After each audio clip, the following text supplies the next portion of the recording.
Olá, começa agora mais um programa Cidadania e o nosso assunto de hoje são os transplantes de fígado.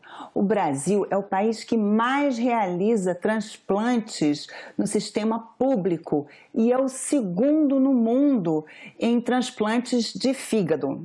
Quem vai nos falar um pouco mais sobre os transplantes de fígado é o professor e médico cirurgião Vinícius Rocha Santos, do Hospital de Clínicas de São Paulo. Olá Vinícius, seja bem-vindo, muito obrigada por participar aqui do nosso programa Cidadania.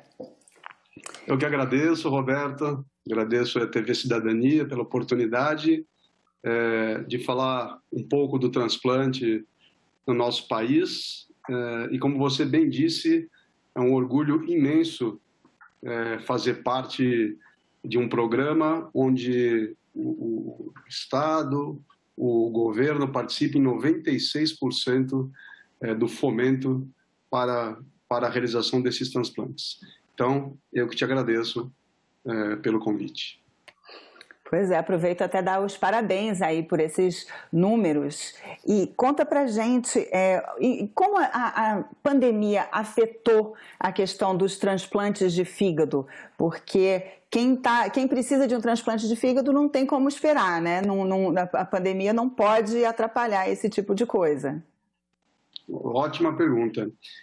No início da pandemia, lá em 2020, no início de 2020, nós não conhecíamos exatamente a velocidade de transmissão, então nós nos preocupamos bastante, mas ao mesmo tempo você tem aquele paciente com uma doença hepática terminal, agonizando numa lista de transplante, com toda a ansiedade dos familiares em volta, todo.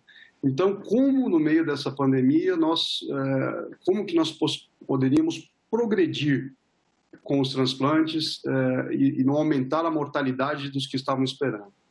Então, a primeira coisa que foi isolar pacientes com Covid e sem Covid dentro do Hospital das Clínicas. Então, por exemplo, nós fomos fazer transplante no Instituto do Coração.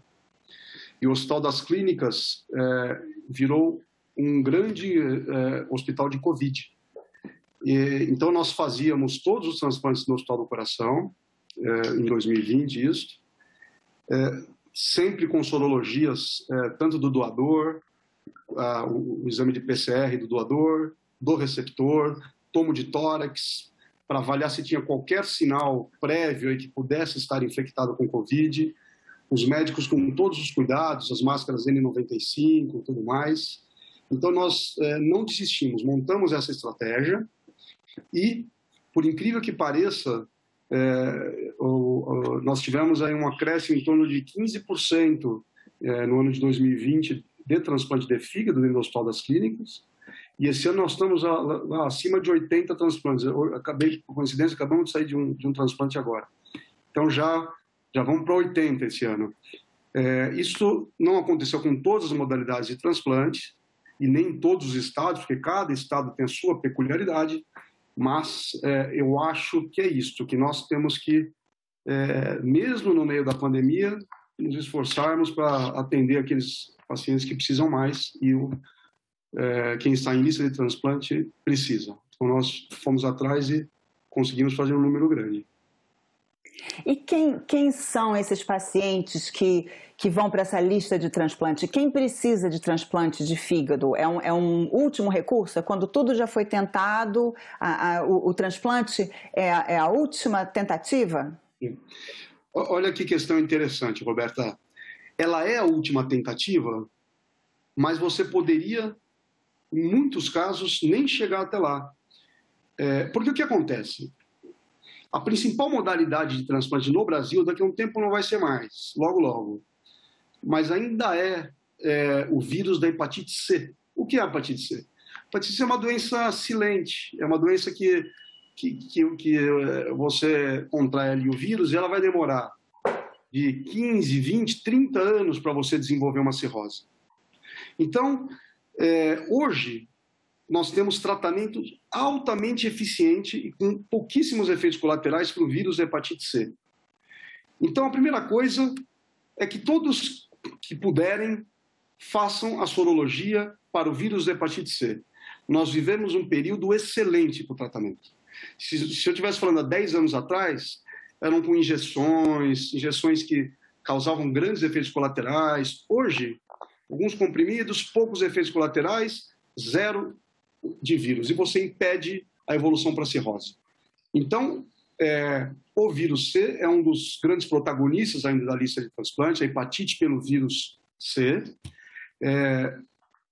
Outro que vem ganhando terreno de um tempo para cá é a chamada doença gordurosa. A gente chama de NASH, é uma sigla em inglês, que é Não-Alcoholic Steatohepatitis. Então, é aquela gordurinha no fígado que muita gente vai fazer ultrassom.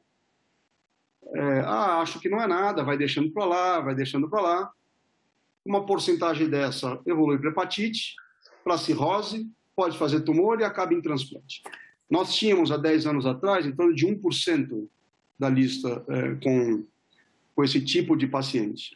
Hoje, já faz 10% da lista. Então, nós acreditamos que essa pandemia de obesidade mundial vai acabar num grande número de transplantes. Então, são os dois principais quadros hoje que eu diria que nós nos preocupamos na lista. E, é claro, o álcool, que sempre está aí na linha de frente também. E quando, então, realmente chega, né, assim, a própria hepatite, né, que o senhor falou, na verdade existe até vacina, né, assim, além do tratamento já ser bom, né, assim, poderia realmente não chegar lá, mas se a pessoa já está nesse ponto, é porque realmente ela já está correndo risco de vida. E o transplante, ele possibilita aí uma sobrevida para esses pacientes? Perfeitamente. O transplante, quer queira que não, ele é a ponta de todo esse processo.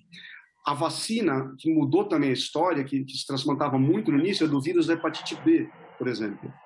Esse sim tem a vacina, o vírus C ainda não tem a vacina, e o vírus B nós somos vacinados e acabou. Impede-se a evolução da doença. Em casos na cirrose por álcool, cirrose por hepatite C, onde já tem aquela ascite, aquela barriga d'água, onde muitas vezes você tem uma confusão mental pelo próprio quadro hepático, ali não tem jeito mesmo, e nós temos uma escala de gravidade onde esse paciente vai ser listado, certo? De acordo com o tipo sanguíneo dele. Então, ele é listado.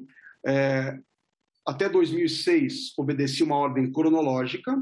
Hoje, é por gravidade. Aquele que é mais grave transplanta primeiro. Então, nós estamos falando de quadros assim que essa pontuação pode chegar até 40, por exemplo. Nós estamos falando de quadros que, se você tiver uma pontuação de 30, você tem poucos meses de vida em 6 meses. Até 6 meses é possível que você não esteja vivo se não for transplantado. Então, realmente, são quadros muito graves, onde há um gerenciamento tanto estadual quanto federal, de uma lista única, e aqueles que são mais graves vão recebendo esses órgãos. São doentes realmente terminais, que precisam do transplante, precisam de um órgão, precisam de uma doação, senão vai vir a falecer. E aí conseguem, uma vez feito o transplante, eles conseguem ter uma sobrevida de quanto tempo que aumenta? Perfeito, fiquei devendo essa resposta. Nós temos na ordem hoje de 80% a 92%, 93% de sobrevida quando a gente faz uma certa estratificação sobre a hepatite fulminante, que são casos mais graves, mas eu diria que, em média, 85% de sobrevida, buscando cada vez mais sobrevida, batendo aí perto de 90%. Então, vamos lá, 100% de mortalidade sem fazer o transplante, contra 80% a 90% de sobrevida com o transplante. Então, ele realmente salva vidas. Alguém que já perdeu completamente toda a vitalidade encefálica, cerebral, então não tem a menor possibilidade de retorno à vida, né? E que doa os seus órgãos e consegue salvar mais de 10 pessoas que estavam ali morrendo na fila do transplante. Isso é uma coisa linda, é louvável e muito importante, que que seja divulgado. E como é feita, como são feitas essas doações? E de onde vêm esses fígados que são transplantados? Perfeito. 95% no Ocidente vem de fígados que a gente chama fígados de doadores falecidos. Mas o doador falecido, principalmente aqui no Brasil, o doador não é que o coração está parado, é que o cérebro já não tem mais função. Você não consegue mais perfundir o cérebro. Os vasos sanguíneos, as artérias, não levam mais sangue para o cérebro. Desde 1968, a morte encefálica ela está bem documentada, não tem a menor chance de voltar à vida. É diferente do coma. A morte encefálica não há mais função. Então, em pouco tempo, o coração vai parar. E é naquele momento é que se faz todos os critérios de doação, se avalia, se conversa na família. Então, o que é muito importante? É importante que nós, que estamos saudáveis, e se um dia tivermos qualquer problema, tivermos um acidente automobilístico, tivermos um derrame, é importante que a nossa família saiba qual é a nossa vontade. Qual é a vontade que eu tenho? Olha, eu tenho vontade de doar meus órgãos. Porque quem vai decidir na hora da doação são os próprios familiares, né? Não vai ser escrito em carteirinha, não está escrito em cédula de identidade, não está escrito nada. São os familiares que, levando em conta a decisão de quem está lá já em morte encefálica, sabe, a vontade do meu marido, do meu irmão, do meu pai, era essa, era de doar. Então, é de lá que vem grande quantidade de órgãos.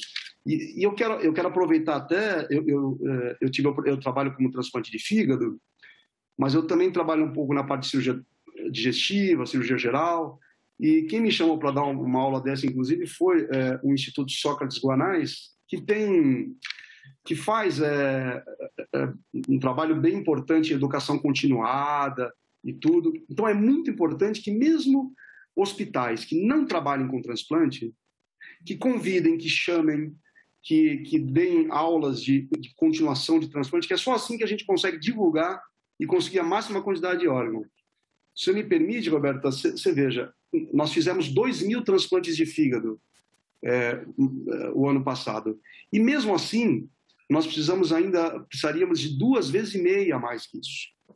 Então, a importância de se divulgar a doação, de como é feito e tudo mais.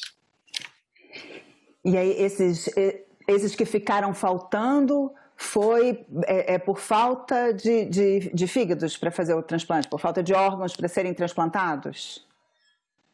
Sim, por falta de órgãos para serem transplantados, mas a conta não fica só na família, não quero doar.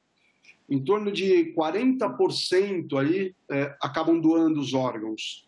Mas você também, por exemplo, você pode ter também, algumas vezes, uma dificuldade de notificação de morte encefálica, que é muito importante, é feito por neurologistas. Você, algumas vezes, eu não tenho esse número, não posso te falar, mas talvez na pandemia você tenha uma ocupação de unidade de terapia intensiva muito grande. Então, como que você consegue notificar a morte encefálica direitinho, se a UTI está muito cheia? Então, eu acho que nós temos bastante coisa para trabalhar nisso, tanto em termos de divulgação para as famílias, como nós mesmos, da sociedade médica, de melhorar as notificações de morte encefálica e tudo isso. Mas sim, faltam órgãos. Na maior parte do mundo, sempre a lista é maior, né?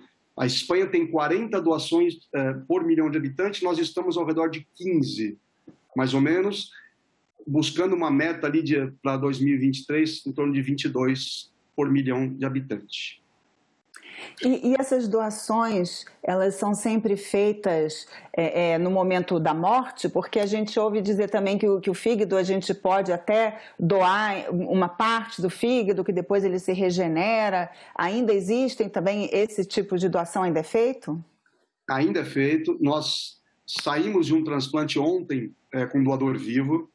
Era um rapaz jovem, de 30 e poucos anos, mas ele tinha um um tumor no fígado que não permitia que ele entrasse na lista de transplante. A lista de transplante só permite que você transplante um tumor até 5 centímetros.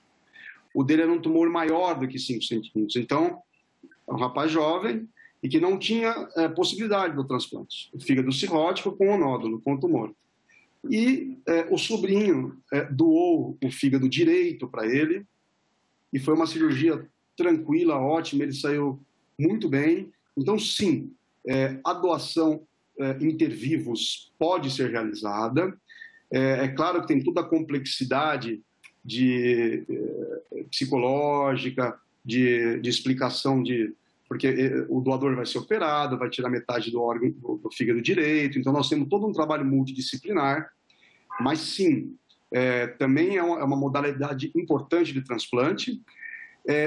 Hoje ela é mais realizada, Roberta, no Oriente por uma questão cultural, uma questão religiosa com relação a doadores falecidos. O Ocidente faz menos, mas nós fazemos sim. Aqui também no Hospital das Clínicas também fazemos. É lindo também ver essa doação.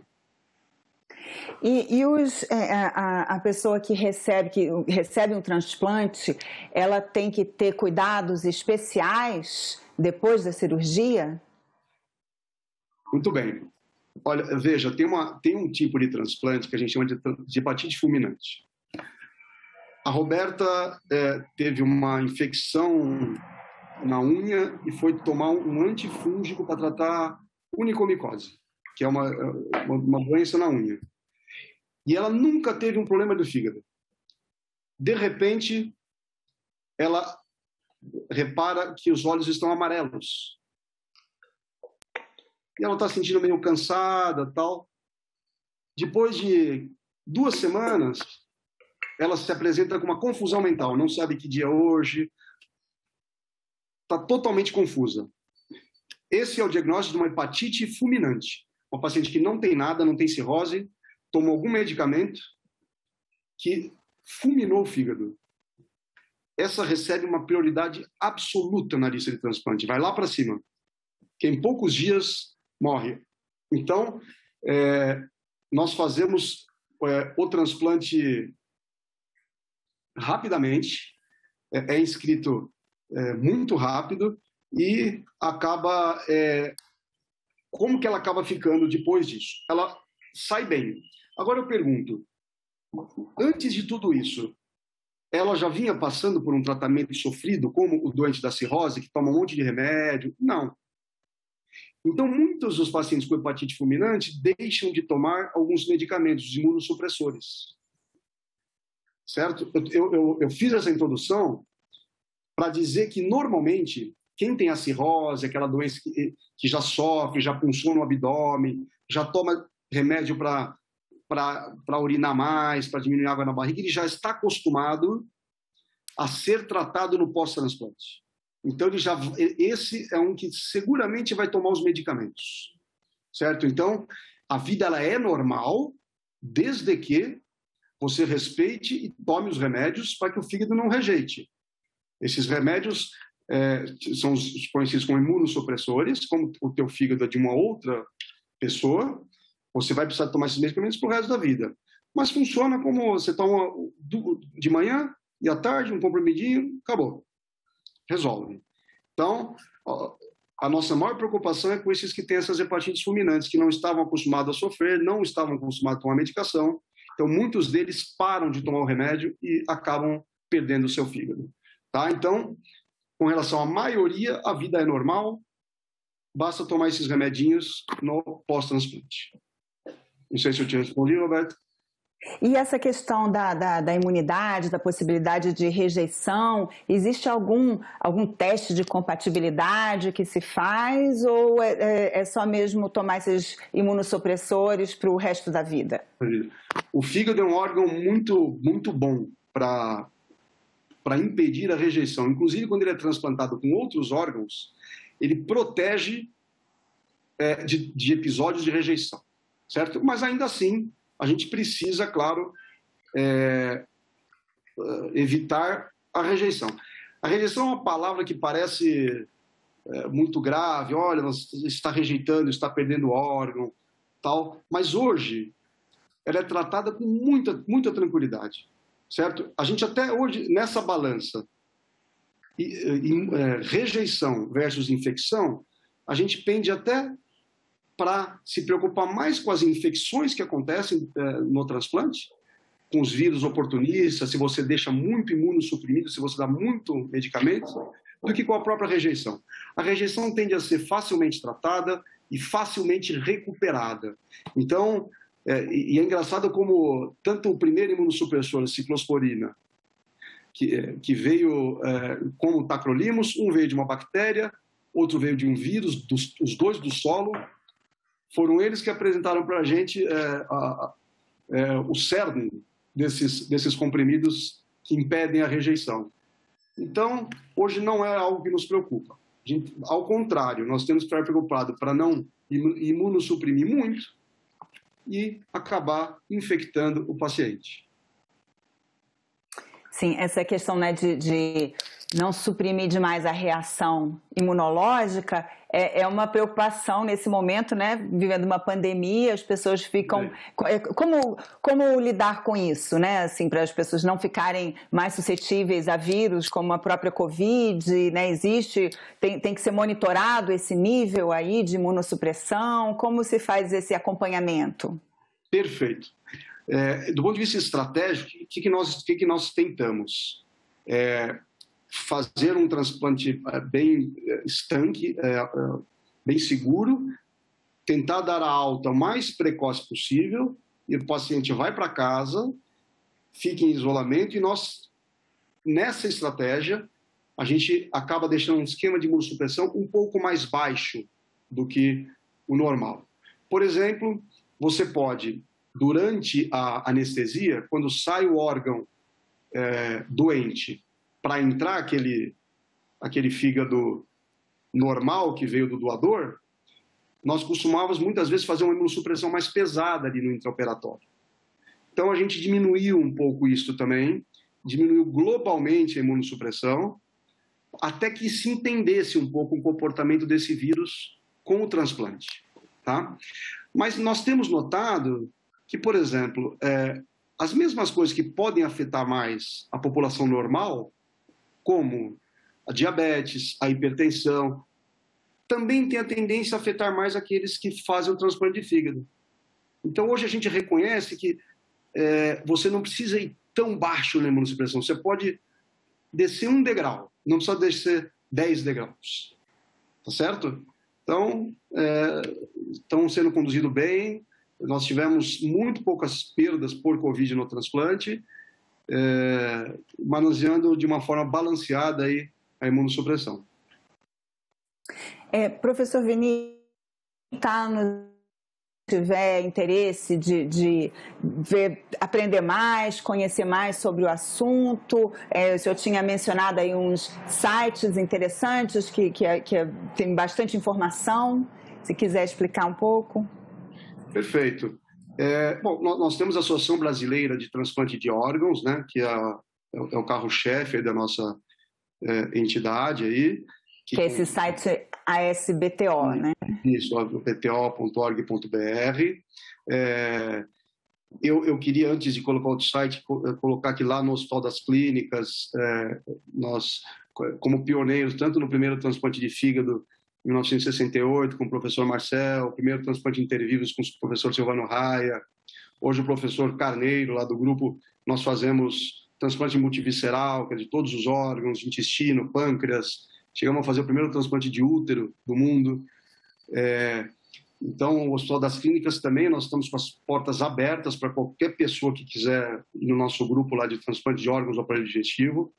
E eu também queria colocar o Instituto Sócrates Guanais, que tem essa educação continuada, inclusive em transplantes, e que abre bastante as portas para o ensino e a pesquisa.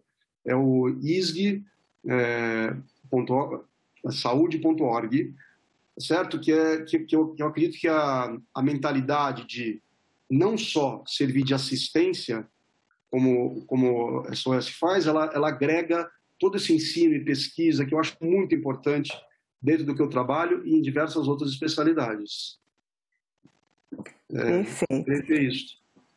Ok, professor Vinícius, muito obrigada pela sua participação aqui no Cidadania e parabéns aí pelos resultados, por esse trabalho aí, salvando tantas vidas. Eu que te agradeço, Roberto, eu estou à disposição para o que vocês precisarem, tá bom? Independente dessa entrevista, de qualquer coisa, que vocês precisarem da gente, estamos aí para auxiliá-los, tá bom? Muito obrigada e eu agradeço também a você que nos assiste. Essa entrevista já está disponível no site da TV Senado e também no nosso canal no YouTube. E se você tiver alguma sugestão ou comentário, entre em contato pela Ouvidoria do Senado. Mais uma vez, obrigada pela atenção e até o próximo Cidadania!